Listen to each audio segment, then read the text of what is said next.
In April, Facebook announced a series of planned investments in new audio products, including a Clubhouse live audio competitor as well as new support for podcasts. Today, Facebook is officially rolling these products with the launch of live audio rooms in the US on iOS, starting with public figures and select Facebook groups, and the debut of an initial set of US podcast partners.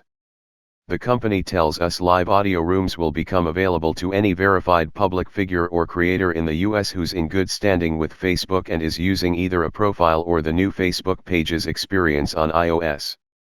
For Facebook groups, the feature is launching with dozens of groups, we're told. Both products will become more broadly available in the weeks and months ahead, as more people, podcasts, and groups are brought on board. Meanwhile, 100% of Facebook users in the US will be able to listen to live audio rooms and podcasts as of this week. Much like Clubhouse or similar audio apps, Facebook's live audio rooms offer a standard set of features. The event's hosts appear in rounded profile icons at the top of the screen, while the listeners appear in the bottom half of the screen, as smaller icons. The active speaker is indicated with a glowing ring. If verified, a check appears next to their name, as well. There are also options for enabling live captions, a raise hand tool to request to speak, and tools to share the room with others on Facebook, through things like newsfeed or group posts. Facebook does things a little differently than others in some places. For instance, hosts are able to invite people to join them as a speaker in advance of the session, or they can choose listeners during the stream to join them.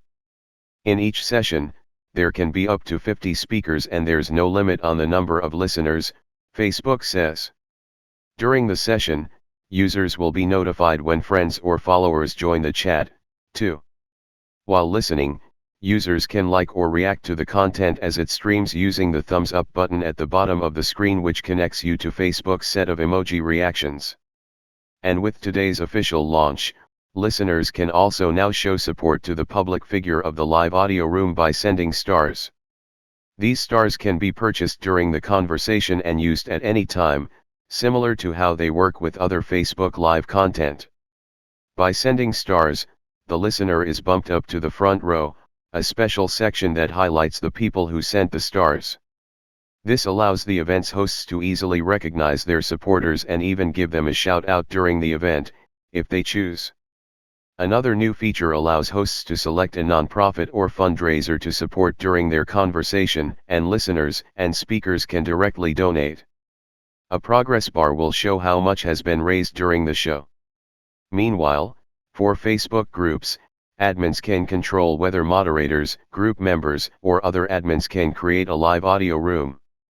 Both members and visitors can listen to the rooms in public groups, but in private groups, the rooms are limited to group members. Facebook users are alerted to all the new live audio rooms via the newsfeed and notifications, and can sign up to be reminded when a room they're interested in goes live. Live audio rooms will also be discoverable within Facebook groups, where available. Among the initial set of early adopters for Facebook Live audio rooms are Grammy-nominated electronic music artist Toki Monsta, American football quarterback Russell Wilson, organizer, producer, and independent journalist Rosa Clemente, streamer and digital entertainer Omer Alof, and social entrepreneur Amanda Nguyen. Others planned for the near future include D-Smoke, Kehlani, Reggie Watts, and Lisa Morales Duke, to Dr. Jess, Bobby Burke, Tina Knowles-Lawson, Joe Budden, notably Spotify's first big podcast star who it lost last year, and Darai McKesson. Facebook groups trying the new format include Dance Accepts Everyone, Vegan Soul Food, Meditation Matters, Powwow Nation, Octonation, the largest octopus fan club, and Space Hipsters. Alongside the launch of live audio rooms, Facebook is also beginning to roll out its planned podcast support with a few select creators.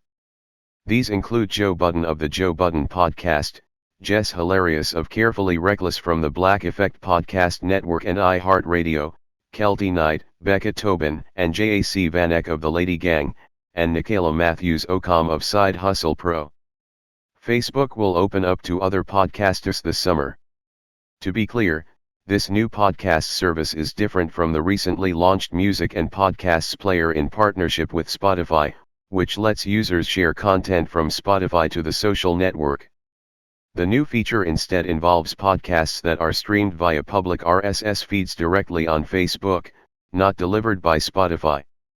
However, the mini player for podcasts on Facebook will look like the mini player for the Spotify listening integration, also known as Project Boombox, and they will behave similarly.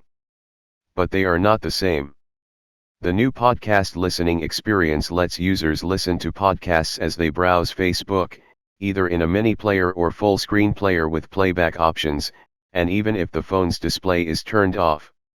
This makes Facebook, in a way, a native podcast streaming app because it allows people to listen to audio without needing another service like Spotify or Apple Podcasts, for example.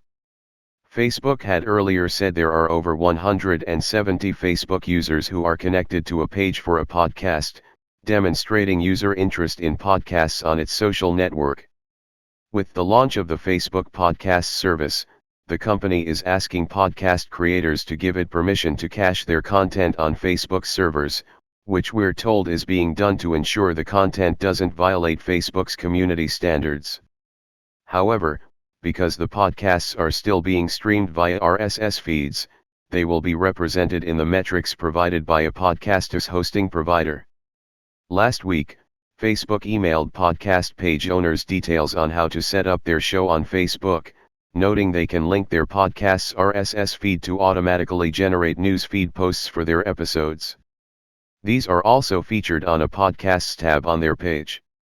According to Facebook's podcast terms of service, creators are granting Facebook the right to create derivative works, which likely refers to an upcoming clips feature.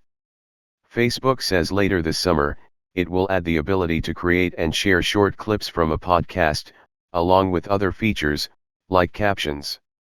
Longer term, it will create social experiences around podcasts, as well. It's also working with creators to develop and launch its new product, Soundbites, which are short-form, creative audio clips. This will launch later in 2021. Other audio products in the works include a central listening destination and background audio listening for videos. Facebook says this new destination will be a place where all the different audio formats across Facebook are available, not just podcasts, and will help users find new things and people to listen to. More details on this project will become available later this summer. Prior to today, Facebook quietly tested live audio rooms in Taiwan and internally with Facebook employees. Those tests will continue. Last week, Facebook CEO Mark Zuckerberg hosted the first trial of the new service in the US, where he was joined by other Facebook execs and a few Facebook gaming creators. Zuckerberg has been bullish on the potential for audio across the social networking platform. He even appeared on Clubhouse a couple of times to discuss the topic ahead of announcing what is, essentially, Facebook's own Clubhouse competitor. I think the areas where I'm most excited about it on Facebook are basically in the large number of communities and groups that exist, Zuckerberg had told Platformer, at the time of the original announcement. I think that you already have these communities that are organized around interests, and allowing people to come together and have rooms where they can talk is, I think it'd be a very useful thing, he added. Facebook expects to expand its audio products globally in the months ahead.